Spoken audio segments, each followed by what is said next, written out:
আরিফ সোহেল, এই একই বিষয়ে আমি আপনার কাছে শুনবো। সম্প্রতি আপনি জানেন যে পরীক্ষা নিয়ে যে আন্দোলনটা হলো শিক্ষার্থীদের মধ্যে, সেখানেও কিন্তু দেখলাম যে বেশ ঔদ্ধত্যপূর্ণ আচরণ এবং শিক্ষামন্ত্রীর গালিগালাজ করা হচ্ছে এবং শিক্ষামন্ত্রীর পদত্যাগ এবং এমনকি কেউ সরকার পতনের কথাও এখানে বলেছেন।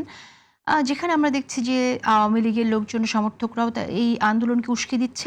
আবার বিরোধী জোটের কেউ ওপেনলি এমনভাবে কথা বলছেন যেন এটা উস্কে দেওয়া বললেই সেটা যথার্থ হবে বলে আমি মনে করি।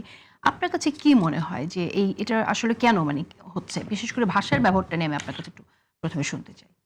জি, এই আন্দোলনটি অনেক দিক থেকে ইন্টারেস্টিং, কারণ এখানে অনেকগুলো ব্যাপার ঘটছে যেটা এর আগে আমরা আন্দোলনগুলোতে দেখিনি। আপনি ইতিমধ্যে অনুপ্রবেশের কথা বলেছেন, এখানে ব্যাপক অনুপ্রবেশ ঘটেছে এই ফ্যাসিবাদী শক্তির। হুম। এই গণঅভ্যুত্থানের মাধ্যমে যেটা স্মরণ করছি আজকে আমরা, এই গণঅভ্যুত্থানের মাধ্যমে যাদের পতন হয়েছিল।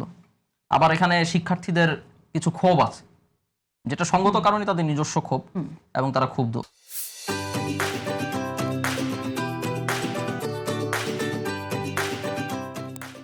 ভাষার ব্যবহারের কথা যদি আমরা বলি, তাহলে প্রথমে শুরু করতে হবে যে শিক্ষামন্ত্রী মিলন সাহেব, তিনি ফার্মের মুরগি এই কথাটি যে উচ্চারণ করেছেন, এখানেও কিন্তু আছে। উনি উচ্চারণ করেছেন খুব সম্ভবত একটা প্রাইভেট কনভারসেশনে।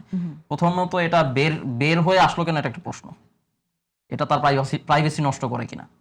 আচ্ছা, তারপরে বের হয়ে আসার পরেও তিনি যেটা বলেছেন সেটি নাগরিকরা ক্ষুব্ধ হতে পারেন, ছাত্ররা ক্ষুব্ধ হতে পারেন, তাদের সেই অধিকার আছে।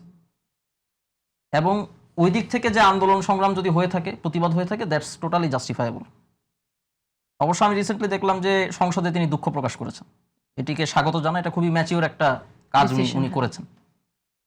তার পরবর্তীতে, মানে দুঃখ প্রকাশ করে ফেলার পরবর্তীতে এই আন্দোলনটির যৌক্তিকতা কতটুকু আছে সেটি নিয়ে অবশ্যই আলাপ আলোচনা হতে পারে। কিন্তু আমার মনে হয় যে সামরিকভাবে যদি দেখি যে ফ্যাসিবাদী যারা আছে এখানে, আওয়ামী লীগের উস্কানি, ওই অংশটা বাদ দিয়ে, এটা তো অবভিয়াসলি একটা ইভিল এলিমেন্ট, এবং এটাকে আইন শৃঙ্খলা বাহিনীর দিক থেকে শুরু করে আমরা যারা আছি, আমাদের সকলকে এটা কোনো না কোনোভাবে মোকাবেলা করতে হবে, মোকাবেলা করার উপায় বের করতে হবে। তার বাইরে যারা শিক্ষার্থীরা আছেন, যারা এখনো ক্ষুব্ধ এবং এখনো কোনো কারণে আন্দোলন চালিয়ে যেতে চাচ্ছেন, তাদের আন্দোলন বা তাদের আবেগকে শুধু অযৌক্তিক না বলে আমাদের কিছু জিনিস চিন্তা করা উচিত। সেটা হচ্ছে, সমাজে যারা তরুণ, তারা সবসময় একটু সংক্ষুব্ধ অবস্থায় থাকেন, এটা তারুণ্যের একটা বৈশিষ্ট্য, এবং তারা খুব সহজে রিয়্যাক্ট করেন। একটা সমাজ তখন সুস্থ যখন তারা আসলে স্নেহ দিয়ে বা তারা হচ্ছে প্রপারলি এই জিনিসটাকে ডিল করতে পারে।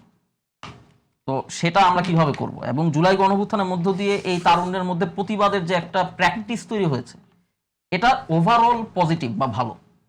কিন্তু যদি এটাকে সোশ্যালি, সামাজিকভাবে ইতিবাচকভাবে ডিল না করা যায়, এটা ব্যাকফায়ার অবশ্যই করতে পারে, এবং এটা বিশৃঙ্খলা, অযৌক্তিক বিভিন্ন কর্মকাণ্ডে এটা পরিণত হতে পারে। তারুণ্যের যেমন অনেক সম্ভাবনা আছে, তারুণ্যের অপচয়ও আছে, এখানে অনেক বিপদের ব্যাপারও আছে।